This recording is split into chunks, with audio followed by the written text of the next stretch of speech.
محافظة صنعاء، وبعد أن جفت مياهها عاود مالكها مؤخرا الحفر فيها للحصول على قدر كاف من المياه، وعندما انفكت المياه من جوفها بشكل كبير توقف العمل فيها ما يقارب 4 ساعات. بعدها جاءت المفاجأة الغير متوقعة، وهي انفجار البئر بالنيران من عمقها، الأمر الذي عرض آلات الحفر للاحتراق، بالإضافة إلى إصابة أكثر من 15 مواطنا بحروق متفاوتة الخطورة ممن كانوا بالقرب منها. البئر هذه يا صاحبي لها محفورة حوالي 25 سنة، ودينا لها مضخة وشغلنا يجي 4 أو 5 سنوات، وخف علينا الماء، قلنا له ما يجي حفر.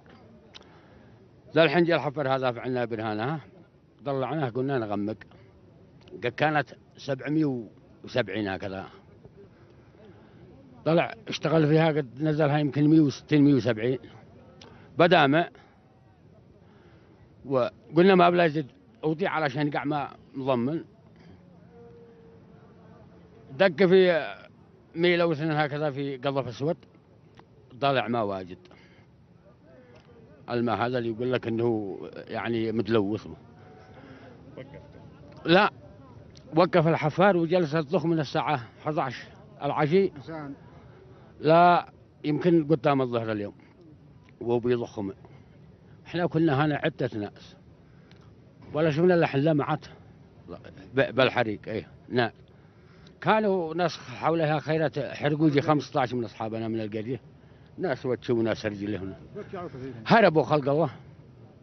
وزينا البعض من السيارات، بقي الحفر هذا وهو تنتنا قواضر ما قدرنا.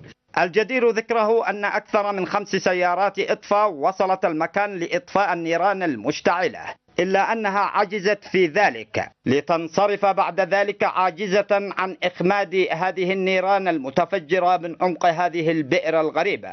اتصلوا بالجهات المختصة، يعني جابوا الحفارة المضافي، ما قدروا يطفوهن ولا عملوا أي حاجة.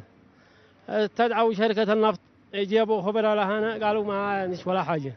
ومع وجود العديد من التكهنات حول هذه الظاهرة التي وقال عليه الصلاة والسلام: وآخر ذلك نار تخرج من قعر عدن، أو قال من قعرة عدن،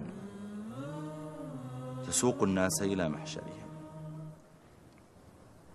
هي نار تخرج من أقصى جزيرة العرب هناك في الجنوب عند البحر، تخرج ثم تسير في الجهة التي يكتب الله لها، إن شاءت سارت شمالا أو جنوبا وشرقا وغربا، وإن شاءت أخذت الكرة الأرضية كلها، تسوق الناس كبارهم وصغارهم، مسلمهم وكافرهم، برهم وفاجرهم، عاقلهم ومجنونهم، رجلهم وامرأتهم، تسوقهم جميعا حتى توصلهم هناك في الشمال، تسوقهم إلى أرض المحشر.